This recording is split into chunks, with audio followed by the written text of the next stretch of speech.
सभी को नमस्कार। हिंदू विधि हम लोग सभी पढ़ते आ रहे हैं। अब आज हम लोग विशेष टॉपिक पढ़ेंगे हिंदू विधि के स्रोत, है ना। हिंदू विधि के स्रोत, इसमें दो प्रकार के सोर्स के बारे में बताया गया है। पहला बोला है आपका प्राचीन सोर्स, सेकेंड बोला है आधुनिक सोर्स।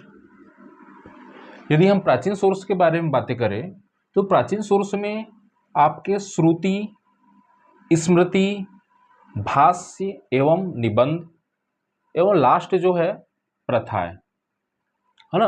और आधुनिक सोर्स की बातें करें तो न्याय, साम्य और सद्विवेक।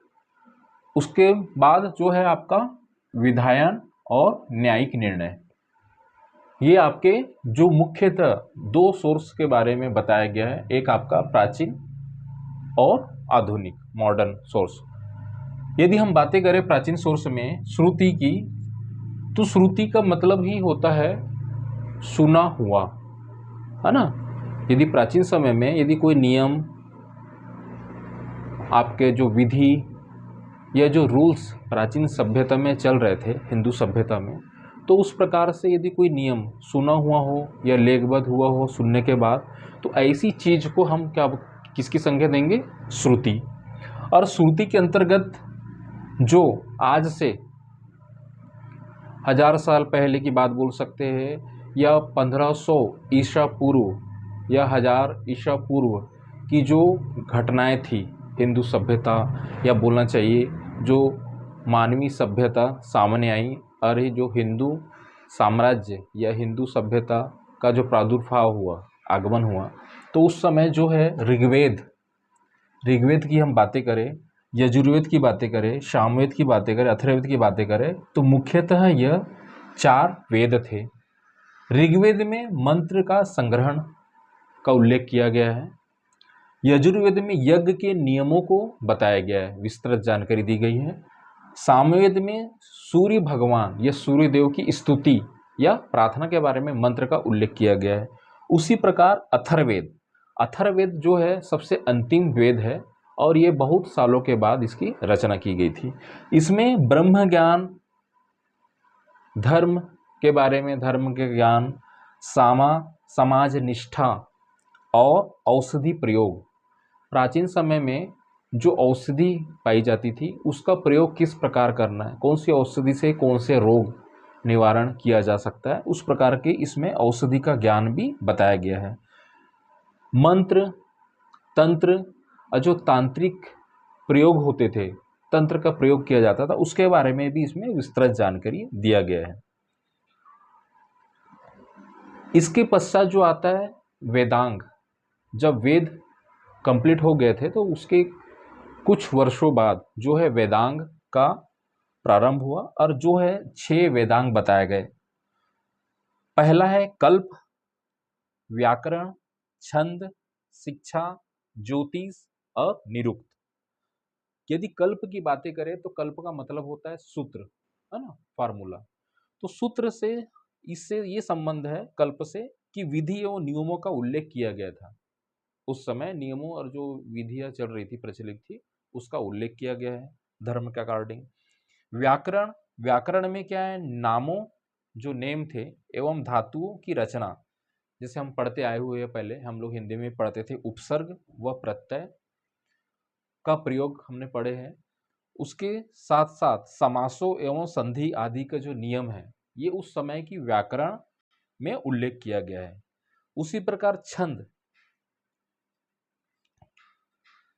छंद के बारे में ये बताया गया है कि जो वैदिक साहित्य थे, जो आपके वैदिक काल के जो साहित्य थे, रचना की गई थी, उसमें वैदिक साहित्य में मुख्यतः गायत्री, त्रिष्टुप, जगती और वृहति, ये मुख्यतः 3 छंद का उल्लेख किया गया है वैदिक साहित्य में।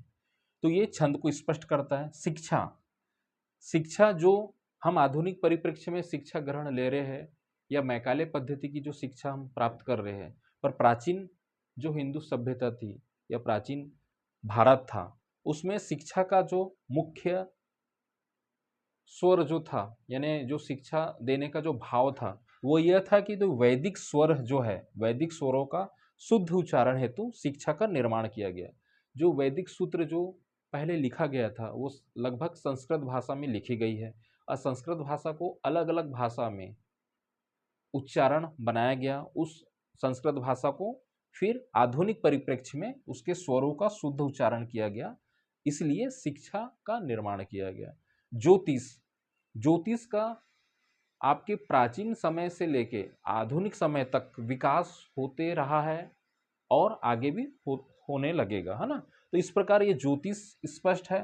निरुक्त का मतलब है भाषा विज्ञान।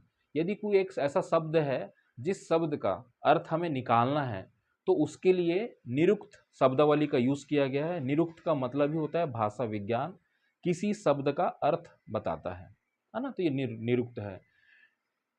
यह इससे यह स्पष्ट होता है कि जो हिंदू विधि के जो सोर्स है, हम एग्जाम पर्पज से यदि पढ़ रहे हैं तो प्राचीन सोर्स में हमें श्रुति, स्मृति, भाष्य एवं निबंध, प्रथाएं, कस्टम्स। आधुनिक या मॉडर्न सोर्स के बारे में हम पढ़ रहे हैं तो न्याय, साम्य, सदविवेक। विधायन, लेजिस्लेशन, न्यायिक निर्णय, जो डिसाइडेड जजमेंट है, ये आपके आधुनिक सोर्स में हिंदू विधि में गिने जाते हैं। तो यदि एग्जाम पर्पज से हम पढ़ रहे हैं तो लगभग मुख्यतः सोर्स ऑफ हिंदू लॉ यदि क्वेश्चन पूछा जाता है, तो यदि कौन सा लॉ या कौन सा सोर्स नहीं है यह पूछा जाता है, या तो इनमें से कौन से आधुनिक सोर्स है उनके बारे में पॉइंट दिया जाता है। तो आपको ये अच्छी तरह से होना चाहिए कि इसके प्राचीन सोर्स श्रुति, स्मृति और आपका भाष्य एवं निबंध और प्रथाएं। उसी प्रकार आपके आधुनिक सोर्स में न्याय, साम्य, सदविवेक, विधायन और आपका न्यायिक निर्णय, है ना। आज इतना ही। नेक्स्ट क्लास में हम देखेंगे कि जो प्राचीन सोर्स है इसके बारे में स्मृति में क्या बताया गया है, भाष्य एवं निबंध में क्या बताया गया है, प्रथाएं किस प्रकार से आधुनिक परिप्रेक्ष्य में प्राचीन समय से आती रही है। उसी प्रकार आधुनिक सोर्स के बारे में भी हम बातें करेंगे। आज इतना ही। धन्यवाद।